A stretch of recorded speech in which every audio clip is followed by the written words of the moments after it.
अरे बेटा ठीक तो है? हाँ चाचा, मैं एकदम ठीक हूँ, आप परेशान मत होइए।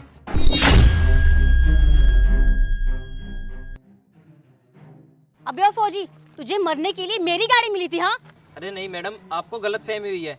वो क्या है ना, ये तिरंगा नीचे पड़ा हुआ था, मैं सिर्फ इसे उठा रहा था, वरना आपकी गाड़ी के नीचे आ जाता। हो गॉड, इस कचरे के लिए तूने ये सब किया?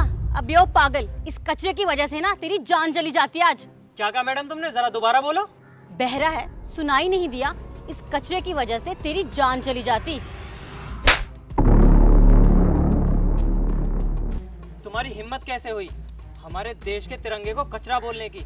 हमारे देश का तिरंगा है, हमारे देश की शान है, और इसके लिए अगर मुझे अपनी जान देनी भी पड़ी ना तो मैं डरूंगा नहीं और ना पीछे हटूंगा, क्योंकि हम फौजी होते ही इसीलिए हैं कि अपने देश की और उसके तिरंगे की आन बान और शान को बचा कर रखें, और हमें सिखाया जाता है इसके लिए अपनी जान देने से कभी पीछे नहीं हटना चाहिए। आपकी हिम्मत कैसे हुई इसके बारे में गलत शब्द यूज करने की? तुम्हारी हिम्मत कैसे है मुझे थप्पड़ मारने की? तू जानता नहीं है मेरा पति कौन है? अगर मेरा पति यहाँ आ गया ना, 2 मिनट नहीं लगेंगे तेरी वर्दी उतरवाने में, समझा? मैडम, मैं आपकी धमकियों से डरने वाला नहीं हूँ, और अपने पति की धौंस दिखा रहे हो ना। एक काम करो, जाओ अपने पति को यहाँ बुला कर लेके आओ, मैं भी तो देखूं आपका पति कौन है और क्या कर सकता है। कोई बात नहीं, मेरा पति तो आ जाएगा, और वो तेरी ये जो अकड़ है ना 2 मिनट में निकाल देगा, समझा?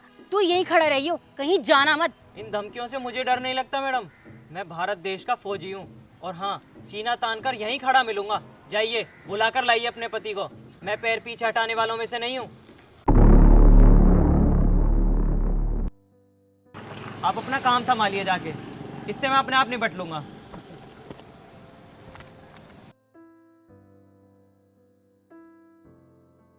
आज शाम तक सारी फाइल मेरे पास आनी चाहिए, समझे? हाँ। निखिल, मेरे साथ चलो। शिखा, क्या हुआ? क्या बात होगी? परेशान लग रही हो। देखो, बात बताने की नहीं है, तुम चलो मेरे साथ। पर शिखा, पूरी बात तो बताओ, हुई क्या है? चल क्या बताऊं, मैं पार्टी से घर वापस जा रही थी, तब एक पागल आदमी मेरी गाड़ी के आगे आ गया। अरे ये तो अच्छा हुआ मैंने टाइम रहते ब्रेक मार दी, वरना उसकी जान चली जाती। अरे मैं तो उसे समझा रही थी, उल्टा वो मुझे से बहस कर रहा है कि मेरी गलती है, और बहस इतनी बढ़ गई कि उसने मुझे थप्पड़ मारा। उसने तुम्हारी वाइफ को, डीएम की वाइफ को थप्पड़ मारा है, सबके सामने मेरी बेइज्जती करी है। अब जब तक तुम इसे सबक नहीं सिखाओगे ना, मैं शान से नहीं बैठने वाली। देखो, तुम फिक्र मत करो, उसे तो मैं बताता हूँ। चलो चलो। निखिल, ये वो बदतमीज फौजी जिसने डीएम की वाइफ के ऊपर हाथ उठाया, इसे ऐसा सबक सिखाना कि इसके साथ पुश्ते याद रखें।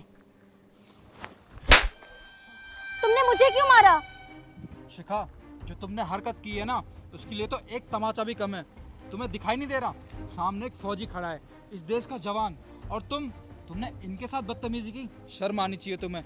तुम्हें पता है ना, ये अपनी सारी सुख सुविधाएं छोड़ के अपने परिवार से दूर रह के हमारे देश की सुरक्षा करते हैं दुश्मनों से। अगर ये ना होना सरहद पे, तो हम तो एक भी दिन चैन की सांस नहीं ले पाएंगे, ना चैन से सो पाएंगे। तुम्हें पता है ना, इनके कंधों पर कितनी भारी जिम्मेदारी होती है, और तुमने इनके साथ बदतमीजी की।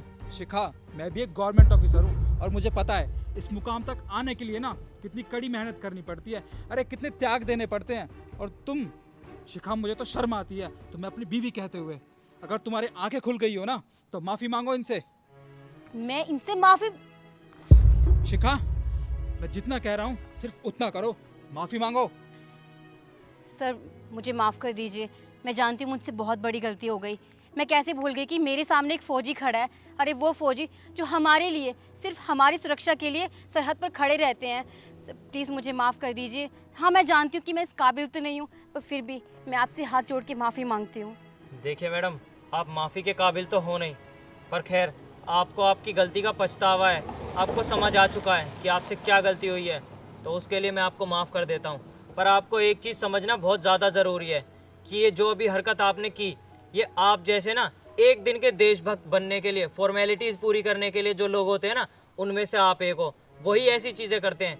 ये तिरंगा आज जो रोड पर पड़ा हुआ मुझे मिला ना, ये आप जैसे लोगों की वजह से ही पड़ा है, क्योंकि 15 अगस्त हो, 26 जनवरी हो, आप जैसे एक दिन के देशभक्त हज़ारों तिरंगे खरीद लेते हैं, सिर्फ थोड़ा सा शो ऑफ करने के लिए कि हम देशभक्त हैं, और अगले दिन वो रोड पर पड़े हुए दिखाई देते हैं, उन्हें कोई पूछता भी नहीं है। और आपको एक चीज़ बता दूं, ये तिरंगा ना हमारे देश की आन बान और शान है, और आपकी गाड़ी तो क्या, अगर इसकी शान बचाने के लिए मुझे कहीं भी अपनी जान कुर्बान करनी पड़ी ना, तो मैं खुशी खुशी अपनी जान लुटा दूंगा, पर अपने देश की शान को बचा कर रहूँगा। और आप लोगों में भी इतनी समझ होनी चाहिए कि ये तिरंगा हमारे देश की शान है। अपने देश की शान बचाने के लिए आप लोगों को भी अगर अपनी जान की बाजी लगानी पड़ी तो कभी पीछे मत हटिएगा, और ये चीज़ आपको समझनी होगी। और खैर, आपने माफ़ी मांग लिया है तो कोई बात नहीं, मैं आपको माफ़ कर देता हूँ। पर आगे से आप मुझसे वादा कीजिए, अगर ये तिरंगा आपको कहीं भी दिखाई देगा तो आप अपने सारे काम, सारी चीज़ें छोड़कर सबसे पहले इसकी हिफाजत करेंगी, इसकी शान और इसकी इज्जत को बरकरार रखेंगी।